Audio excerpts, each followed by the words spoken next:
Hello बच्चों, स्वागत है आप सभी का मेरे YouTube चैनल पर। मेरा नाम है खुर्शीद और मैं पिछले 10 साल से बोर्ड एग्ज़ाम्स की तैयारी करा रहा हूँ। इस चैनल पर हम क्लास 10 की कंप्लीट फ़िज़िक्स पढ़ेंगे बिल्कुल आसान भाषा में।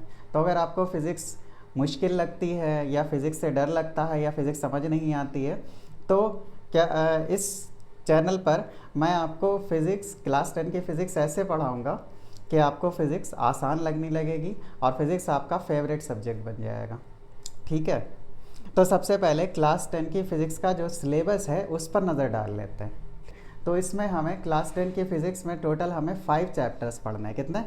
5। ठीक है, अब इनके नाम क्या क्या है वो देखते हैं यहाँ पर। देखिए, 10th की फ़िज़िक्स में जो सबसे पहला चैप्टर आपको पढ़ना है वो है रिफ्लेक्शन ऑफ लाइट। ठीक है,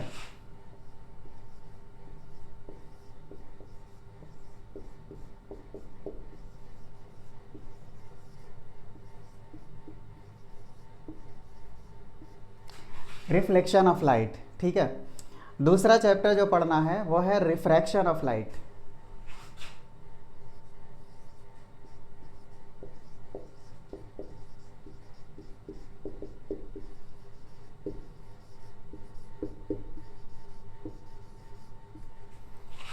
ठीक है, रिफ्रैक्शन ऑफ लाइट। तीसरा चैप्टर है ह्यूमन आई इन कलरफुल वर्ल्ड।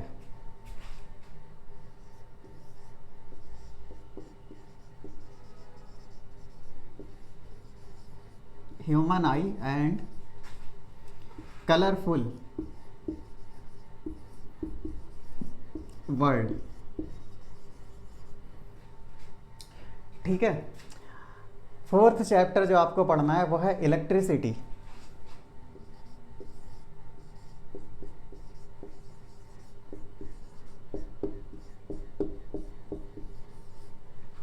और जो फिफ्थ नंबर का चैप्टर और लास्ट चैप्टर जो आपको पढ़ना है वो है magnetic effect of electric current.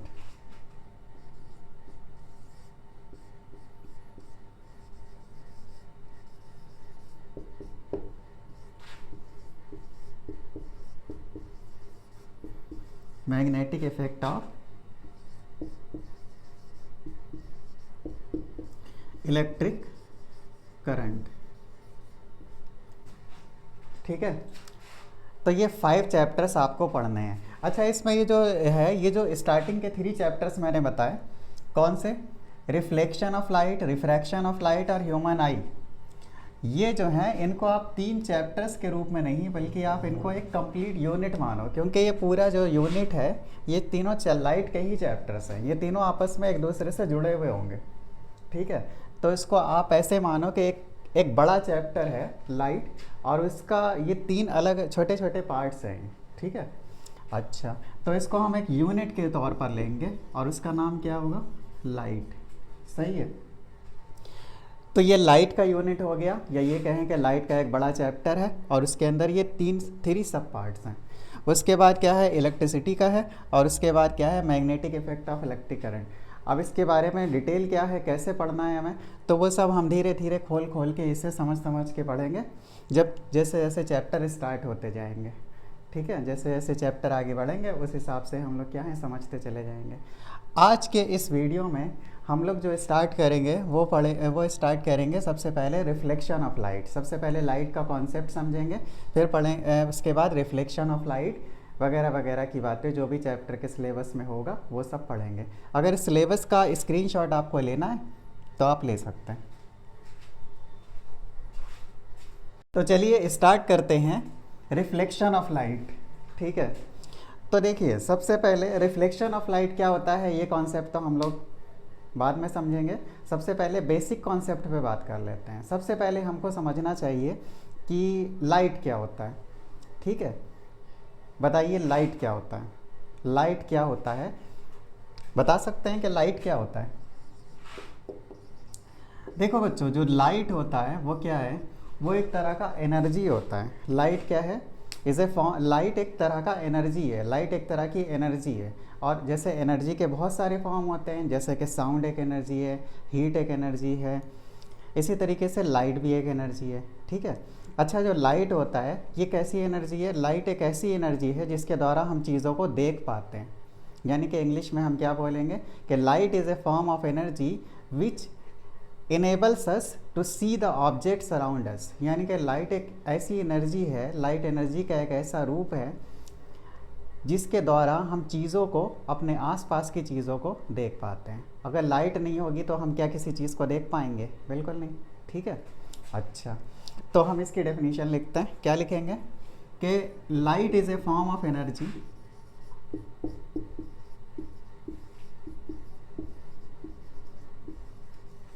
Light is a form of energy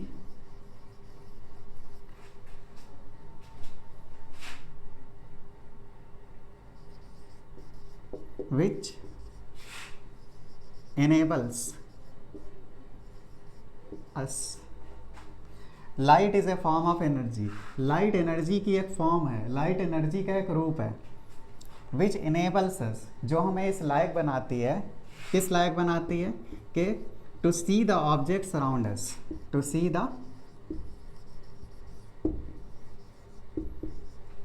objects around us. तो लाइट एनर्जी का एक ऐसा रूप होता है जिसके द्वारा हम चीज़ों को देख पाते हैं। बात समझ में आ गई? ठीक है, अच्छा, इसी से रिलेटेड एक बात और भी है कि जो कि आपने बचपन में 7th 8th क्लास में पढ़ा भी होगा कि लाइट हमेशा सीधी लाइनों में चलती है। उस कॉन्सेप्ट को भी यहाँ पर रिकॉल कर लो। क्या कि लाइट हमेशा सीधी लाइन में चलती है। कैसे चलती है? सीधी लाइन में, सीधी लाइन में। ठीक है, टेढ़ी बेढ़ी नहीं चलती है, बल्कि लाइट हमेशा कैसे चलती है? सीधी लाइन में चलती है। ठीक है, तो यहाँ पर एक कॉन्सेप्ट होता है कि light travels in straight lines. Star mark करके लिख लेंगे। क्या कि लाइट ट्रेवल्स इन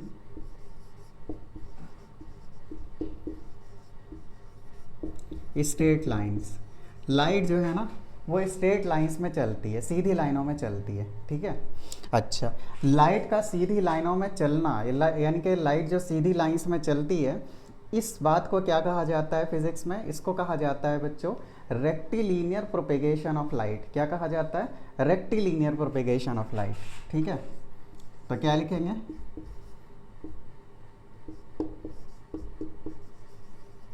रेक्टिलीनियर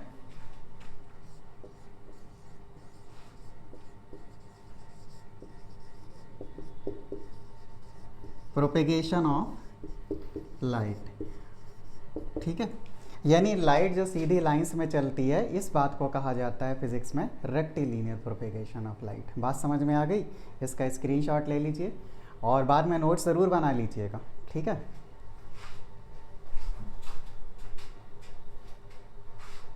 चलिए, स्क्रीनशॉट हो गया। ठीक है, इसके बाद आता है नेचर ऑफ लाइट के बारे में कि लाइट का नेचर कैसा है, देखते हैं।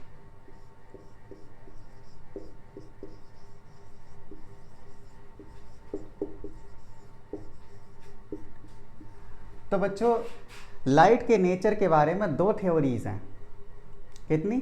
2 थ्योरीज। वो कौन कौन सी हैं? Number 1 wave theory of light और number 2 particle theory of light. अब ये क्या है देखते हैं, समझो।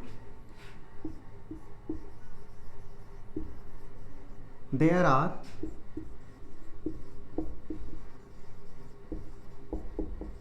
To theories about the nature of light.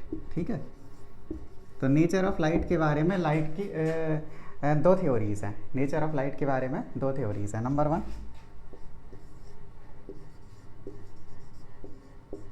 Wave theory. तो बच्चों, वेव थ्योरी क्या कहती है? वेव थ्योरी ये कहती है कि लाइट एक वेव है। लाइट क्या है बच्चों? एक वेव है। अच्छा, वेव क्या होता है? वेव जो है एक तरह का होता है डिस्टरबेंस। ठीक है, जो आपने 9th में पढ़ा भी होगा कि वेव एक तरह की क्या है? डिस्टरबेंस। वेव 2 तरह की होती हैं, मैकेनिकल वेव्स, इलेक्ट्रोमैग्नेटिक वेव्स वगैरह वगैरह की बातें। अगर आपको वेव नहीं आता है तो आप कमेंट में लिख दीजिएगा, मैं वेव के ऊपर एक सेपरेट वीडियो बना दूंगा। लेकिन यहाँ पर अभी इतना टाइम नहीं है ना, तो इसलिए हम शॉर्ट में बात करते हैं कि वेव क्या है? एक डिस्टरबेंस होती है। ठीक है, अच्छा, तो होता क्या है वैसे, अगर बात करें हम कि ये इस टॉपिक के बारे में, तो ये टॉपिक एग्ज़ाम में बहुत ज़्यादा पूछा नहीं जाएगा, बट आपको पता होना चाहिए मोटा मोटा ऊपर ऊपर से, ठीक है। अच्छा, तो देखो ये थ्योरी क्या कहती है कि लाइट एक वेव है ना, और वेव भी कौन सी है, इलेक्ट्रोमैग्नेटिक वेव, यानी वो वेव जिसको ट्रैवल करने के लिए मीडियम की ज़रूरत नहीं होती है, ठीक है। ये स्पेस में भी चल सकती है। जैसे सूरज से ज़मीन तक जो लाइट आती है वो किसी मीडियम के थ्रू थोड़ी ना आती है ना भाई। अर्थ से कुछ हंड्रेड्स ऑफ किलोमीटर्स तक ही तो एटमॉस्फेयर है, उसके बाद तो कुछ नहीं है, वैक्यूम है। तो सूरज से जो ज़मीन तक जो लाइट आती है वो बिना किसी मीडियम के आती है ना। तो इसीलिए लाइट एक ऐसी वेव होती है जिसको ट्रैवल करने के लिए मीडियम की ज़रूरत नहीं होती है, यानी कि ये क्या है, एक इलेक्ट्रोमैग्नेटिक वेव है, ठीक है। तो light is an electromagnetic wave, ठीक है। लाइट क्या है बच्चों, एक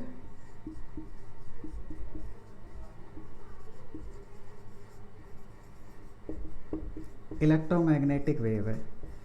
अच्छा, लाइट की जो स्पीड होती है वैक्यूम में वो कितनी होती है, वो आपको याद रखना है। कितनी? लाइट की स्पीड वैक्यूम में जो होती है वो होती है 3 × 10⁸ मीटर पर सेकेंड। और ये शायद आपने पहले कभी सुना भी होगा, छोटे क्लासेस में कई बार आपने कहीं ना कहीं सुना ज़रूर होगा कि लाइट की स्पीड वैक्यूम में कितनी होती है, 3 × 10⁸ मीटर पर सेकेंड, ठीक है। एक बार ये आपको याद रखना है। अच्छा, होता क्या है कि लाइट के द्वारा शो किए जाने वाले कुछ फिनोमेनन ऐसे होते हैं जिसको ये वेव थ्योरी बहुत अच्छे से एक्सप्लेन कर देती है। जैसे आपका जो है interference of light, polarisation of light, diffraction of light. नाम सुन के घबराना नहीं है, डरना नहीं है, ये सब आपके सिलेबस की चीज़ें नहीं हैं, बस नाम ऐसे ही बता दिया मैंने, ठीक है। ये आपके सिलेबस की चीज़ें नहीं हैं, 12th क्लास की हैं। बस मैंने ये बताया कि लाइट के द्वारा शो किए जाने वाले कुछ फिनोमेनन ऐसे हैं जो कि तब एक्सप्लेन होते हैं जब लाइट को हम वेव नेचर का माने, ठीक है। अच्छा, तो वेव थ्योरी कौन कौन से लाइट के कौन कौन से फिनोमेनन को एक्सप्लेन करती है, वो है interference,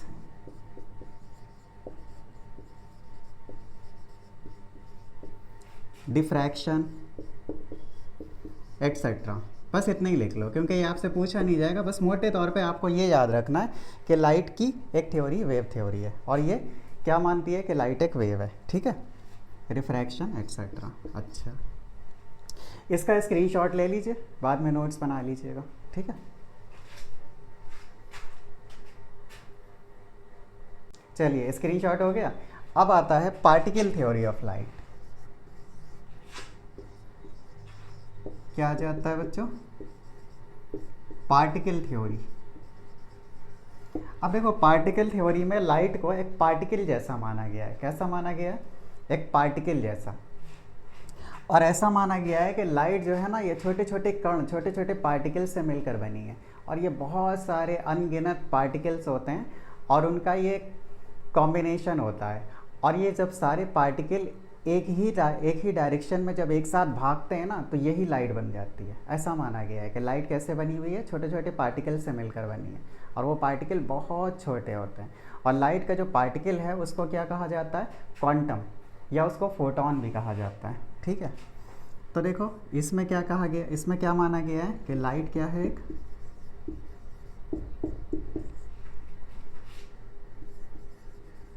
light is composed of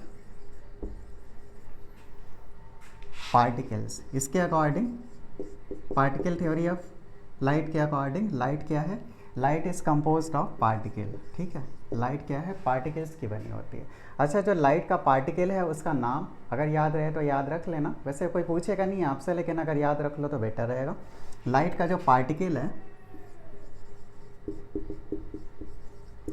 particle of light, उसका नाम क्या होता है, वो उसका नाम होता है बच्चों क्वांटम, ठीक है। ये इसको फोटोन कहते हैं, फोटोन ज़्यादा फेमस है, ठीक है। लाइट के पार्टिकल को हम फोटोन कहते हैं। तो लाइट जो है बहुत सारे फोटोन से मिलकर बनती है। बहुत सारे फोटोन जब एक ही डायरेक्शन में बहुत हाई स्पीड से, जो कि अभी पीछे बताई थी ना, कितनी स्पीड होती है लाइट की, 3 × 10⁸ मीटर पर सेकेंड, है ना। तो यानी कि जब बहुत सा ये जो फोटोन है लाइट के, जब ये इस स्पीड से भागते हैं एक पर्टिकुलर डायरेक्शन में, तो यही क्या बन जाता है, लाइट। ठीक है, तो बस आपको ये याद रखना है कि पार्टिकल थ्योरी ऑफ लाइट में लाइट को पार्टिकल माना गया है। ठीक है, और लाइट के पार्टिकल का नाम है फोटोन। अच्छा, आगे चलते हैं। अच्छा देखो, इसमें ये है कि कुछ लाइट के द्वारा शो किए जाने वाले कुछ फिनोमेनन ऐसे हैं जिसको हम तब एक्सप्लेन कर पाते हैं जब लाइट को हम पार्टिकल नेचर का माने। अब वो कौन कौन से फिनोमेनन हैं जो तब एक्सप्लेन हो पाते हैं जब लाइट को हम पार्टिकल माने? वो हैं रिफ्लेक्शन ऑफ लाइट, जो कि आपको पढ़ना है ना, चैप्टर का नाम ही है ये, फर्स्ट चैप्टर का। दूसरा है रिफ्रैक्शन, ये भी तब एक्सप्लेन हो पाता है जब हम लाइट को पार्टिकल माने। इसके अलावा होता है आपका फोटो इलेक्ट्रिक इफेक्ट। ये नाम सुन के डरना नहीं है, ये आपके सिलेबस की चीज़ नहीं है। Photo electric effect, Compton effect, ये भी आपके सिलेबस की चीज़ नहीं है, बट ऐसे ही नाम बता दिया मैंने। आपको जो पढ़ना है वो पढ़ना है रिफ्लेक्शन और रिफ्रैक्शन के बारे में। बाकी लाइट के द्वारा फोटो इलेक्ट्रिक इफेक्ट है, रमन इफेक्ट है, कॉम्पटन इफेक्ट है, वगैरह वगैरह बहुत सारे ऐसे फिनोमेनन हैं जो कि लाइट को अगर हम पार्टिकल माने तभी एक्सप्लेन हो पाते हैं। ठीक है, तो यहाँ से क्या पता चलता है कि लाइट जो है वो पार्टिकल भी है। अच्छा, तो लाइट के द्वारा शो किए जाने वाले कुछ phenomenon wave theory of light से एक्सप्लेन होते हैं और कुछ phenomenon particle theory of light से क्या होते हैं, एक्सप्लेन होते हैं। अब सवाल ये आता है कि लाइट है क्या, एक्चुअल में लाइट क्या है, वेव है कि पार्टिकल है, क्या माने? तो बच्चों इसमें होता ये है कि लाइट जो है दोनों है, लाइट का डुअल नेचर माना गया है। ठीक है, यानी लाइट कभी कभी वेव जैसा बिहेव करती है और कभी कभी पार्टिकल जैसा बिहेव करती है, ये आपको याद रखना है। ठीक है, तो स्टार मार्क करके लिख लेंगे क्या,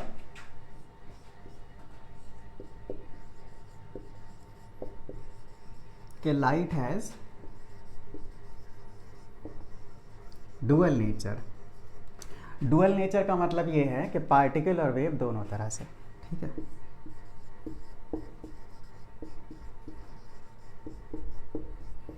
बोथ पार्टिकल एंड वेव, तो लाइट के दोनों नेचर हैं। बात समझ में आ गई? ठीक है, बहुत बढ़िया। इसका स्क्रीनशॉट ले लो।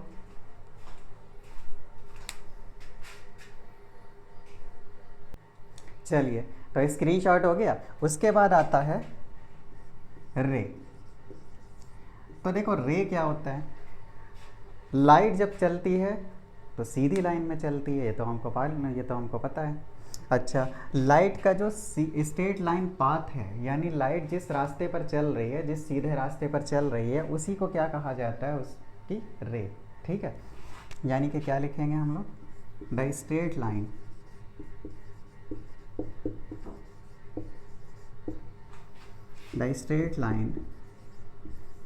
showing the path of light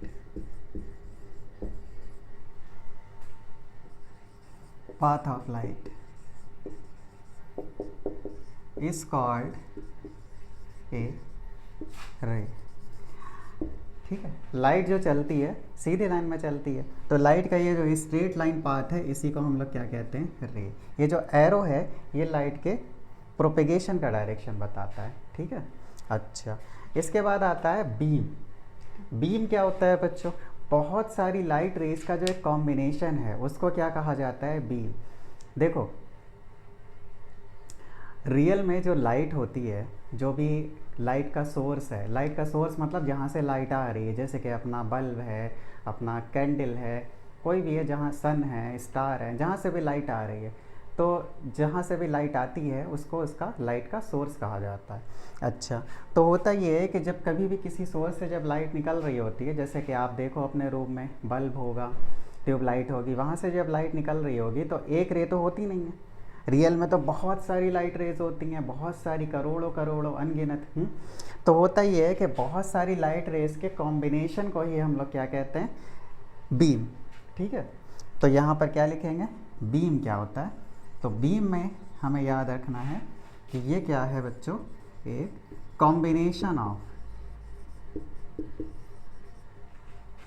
combination of various light rays, बहुत सारी लाइट रेज का क्या है, ये कॉम्बिनेशन है, ठीक है। अच्छा, और ये जो बीम है ये एक पर्टिकुलर डायरेक्शन में चलती है, मतलब जब बहुत सारी लाइट रेज एक पर्टिकुलर डायरेक्शन में चल रही हो किसी सोर्स से निकल कर, तो उसी को हम लोग क्या बोलते हैं, बीम, ठीक है। अच्छा, अब होता ये है कि ये जो बीम है, ये बीम तीन तरह की होती हैं, कितनी, तीन तरह की, ठीक है। कौन कौन सी होती हैं, नंबर 1 होती है इसमें कन्वर्जेंट बीम, कौन सी,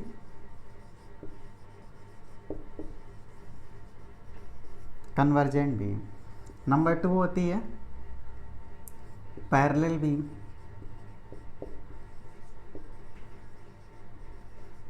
और नंबर 3 होती है डाइवर्जेंट बीम।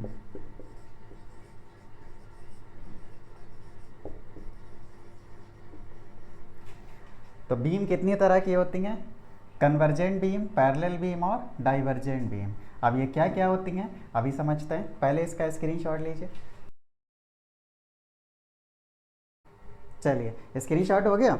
अच्छा, तो यहाँ पर आता है कन्वर्जेंट बीम। कन्वर्जेंट बीम क्या होता है, देखिए अगर किसी जगह से लाइट आ रही है, मान लीजिए कहीं से भी लाइट आ रही है, किसी भी सोर्स से होगा, कहीं से लाइट आ रही है, और उसके बाद वो किसी एक पॉइंट पर सारी लाइट रेज आकर मिल जाएं, जैसे कि ये आए, एक लाइट रे ये आई, एक ये आई, और एक मान लो ये आई, और ये तीनों लाइट रेज एक ही पॉइंट पर आकर क्या हुई, मिल गई।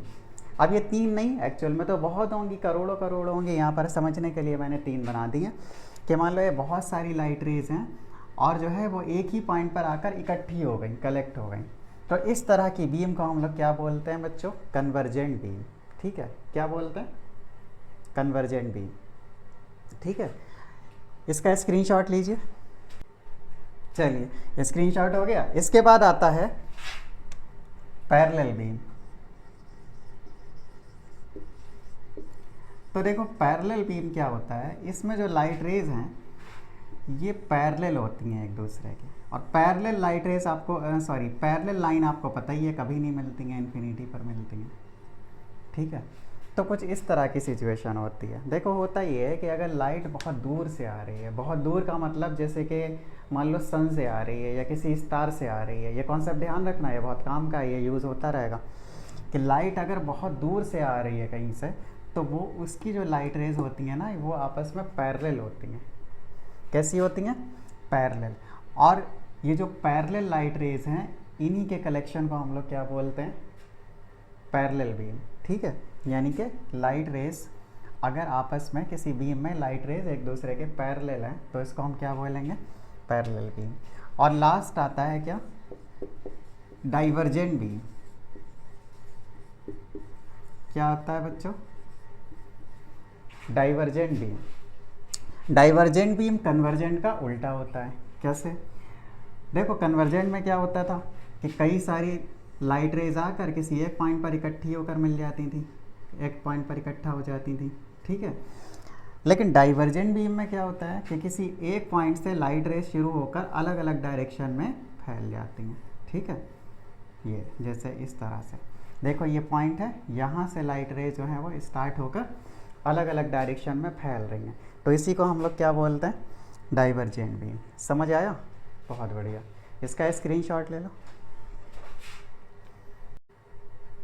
चलिए आज के लिए इतना ही रखते हैं, और अगर आपको इस वीडियो से कुछ सीखने को, समझने को मिला हो, कॉन्सेप्ट क्लियर हुआ हो, तो आप ये वीडियो अपने दोस्तों के साथ भी शेयर कर सकते हैं। और अगर वीडियो पसंद आया हो, समझ में आया हो, तो इस चैनल को सब्सक्राइब भी कर सकते हैं, ठीक है। और इस वीडियो को लाइक भी कर सकते हैं। अच्छा, चैनल सब्सक्राइब करने से फ़ायदा ये होगा कि मैं जब भी नेक्स्ट वीडियो डालूँगा ना, तो आप तक तुरंत जो नोटिफिकेशन है इसका वो तुरंत पहुँच जाएगा, ठीक है। तो चलिए आज के लिए इतना ही रखते हैं, मिलते हैं आपसे नेक्स्ट वीडियो में। ऑल द वेरी बेस्ट बच्चों।